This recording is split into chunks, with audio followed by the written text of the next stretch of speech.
पूजनीय चौधरी देवीलाल जी किसानों का मसीहा था। दूसरा भगवान थे चौधरी देवीलाल। इस हरियाणा प्रदेश के ही नहीं बल्कि हिंदुस्तान के ताऊ कहलाए हैं और आज भी उनको पूरे मान सम्मान के साथ पूरे हरियाणा की जनता, पूरे देश की जनता याद करती है। बुद्धिजीवी लोग हैं, सिर्फ एक बात कहते हैं कि भाई देवीलाल जी सा तो देवीलाल ही था, ना कोई आया और ना कोई आवे। रघु रीत सदा चली आई, प्राण जाए पर वचन न जाई।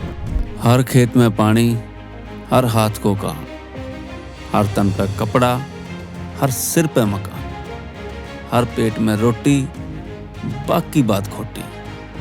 हरियाणा की माटी में पैदा हुए हर मानस खातर यो सपना एक नारा बन गया था और यो सपना था भूमि पुत्र चौधरी देवीलाल का। राम राम जी।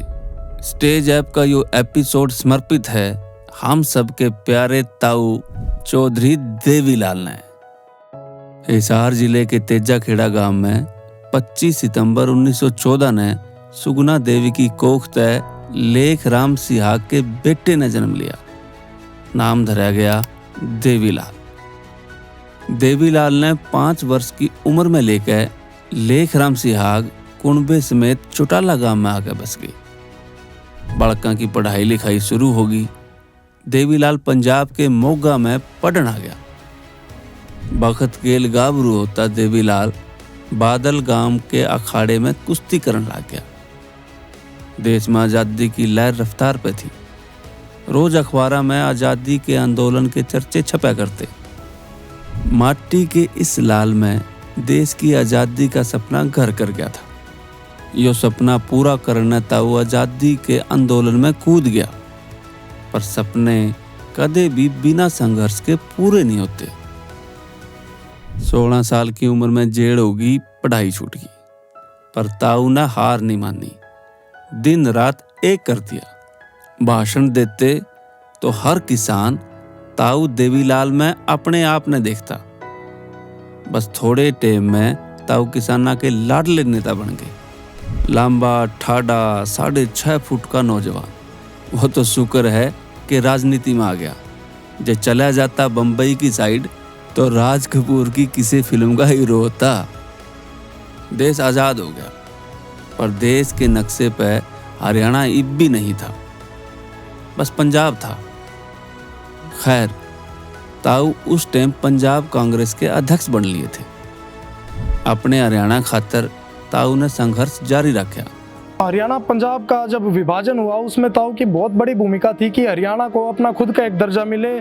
जो हिंदी भाषी क्षेत्र हैं उसको हरियाणा में शामिल किया जाए और पंजाबी भाषी क्षेत्रों को पंजाब में शामिल किया जाए। 1962 से लेकर 1966 तक गोपी चंद भार्गव, भीमसेन सच्चर और प्रताप सिंह कैरो जी से दिग्गज नेता गैल टक्कर ली।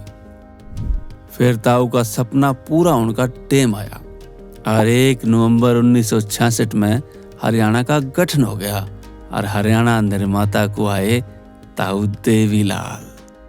ये कदम ताऊ का इतना सफल रहा कि आज हरियाणा पंजाब से अलग होकर खुद की एक नई पहचान बना रहा है। पर देश की हालत डामाडोल थी। एक साल में मुख्यमंत्री बदल रहे थे, क्यूकर बिद बैठती। देश में इतनी राजनीतिक उथल पुथल हो गई थी कि इमरजेंसी लग गई। ताऊ देवीलाल ने इसका जमकर विरोध किया, जिसके कारण सरकार ने ताऊ देवीलाल गिरफ्तार करवा के महेंद्रगढ़ की जेल में 19 महीने कैद रखा। महेंद्रगढ़ किले की उस काल कोठरी में बस 2 मानसा के लेटन और बैठन की जगह थी।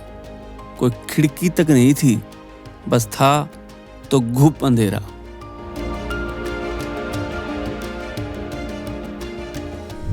पर सूरज तो अंधेरे ने चीर के ही लिकड़िया करे। आखिर देवीलाल नाम का सूरज फिर उदय हुआ। किसी साहूकार पर धन नहीं लिया। अपना 1 नोट और 1 वोट का नारा लेकर ताऊ चुनाव के दंगल में उतर गए। राजनीति के अखाड़े में 1977 में पहली बार गैर कांग्रेसी सरकार तय और फिर दूसरी बार 1987 में मुख्यमंत्री बनकर कई नेता दंगल तय बाहर कर दिए। पूरे देश में देवीलाल ताऊ के नाम से मशहूर थे। जिसी लंबी चौड़ी कद काठी उतना ही बड़ा दिल। जब देश का प्रधानमंत्री बनने की बारी आई तो ताऊ ने साफ कह दिया कि मैं तो बूढ़ा हो लिया, ताऊ वे ठीक सूं, प्रधानमंत्री वीपी सिंह ने बना दो। वो एक सामाजिक आदमी थे, उन्होंने अपने इस पद की कोई मान्यता नहीं थी और लोगों के से संघर्ष में रहे और उन्होंने संघर्ष से ही अपना जीवन व्यतीत किया और आज भी उन्होंने संघर्ष के नाम से ही जाना जाता है। लेकिन वोट जो एमपी थे संसद वह ताऊ देवीलाल को बढ़ाने के लिए तैयार थे, लेकिन उन्होंने इनकार कर दिया, भाई वीपी सिंह के सर पता धरूंगा। जवान का धड़ी था और ताऊ देवीलाल ने उप प्रधानमंत्री का पद संभाल लिया और चौधरी देवीलाल को प्रधानमंत्री की शपथ के लिए पूरे हाउस ने, पूरे सांसदों ने उनको चुन दिया था।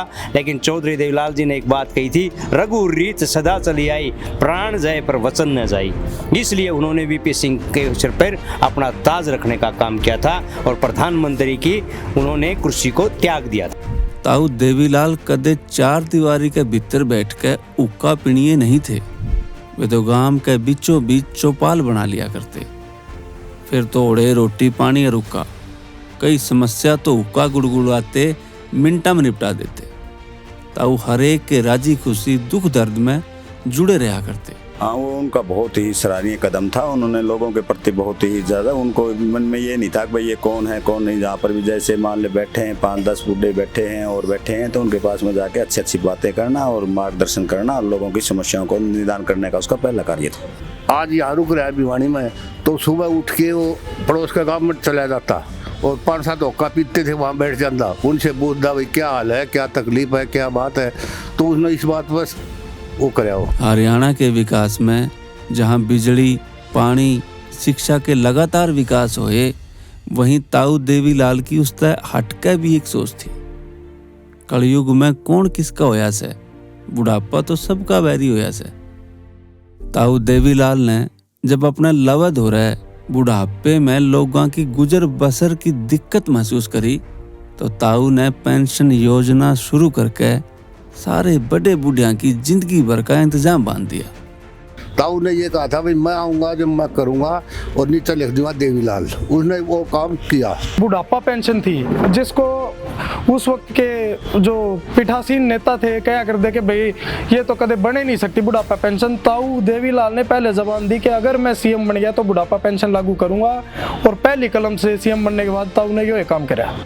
कोई छोटा कोई बड़ा, जगत में यह भी एक समस्या थी, पर ताऊ देवीलाल ने कदे फर्क नहीं समझा। झज्जर के मदाना कला में हरिजन चौपाल बनवाई और भाईचारे में सब गले रोटी खा के जात पात का भेद दूर करा। 6 अप्रैल 2001 में 85 साल जिंदगी का सफर पूरा करके यो सूरज सदा खातिर छिप गया। दिल्ली यमुना घाट पे ताऊ देवीलाल की समाधि संघर्ष घाट के नाम से बनाई गई है। हे धरती पुत्र किंग मेकर, जगत में नहीं तेरी मिसाल है तो किसानों का मसीहा था, तेरा जिक्र बेमिसाल है, तेरा जिक्र बेमिसाल है, तेरा जिक्र बेमिसाल है। 1 करोड़ हरियाणवियों की पसंद। डाउनलोड करें स्टेज ऐप।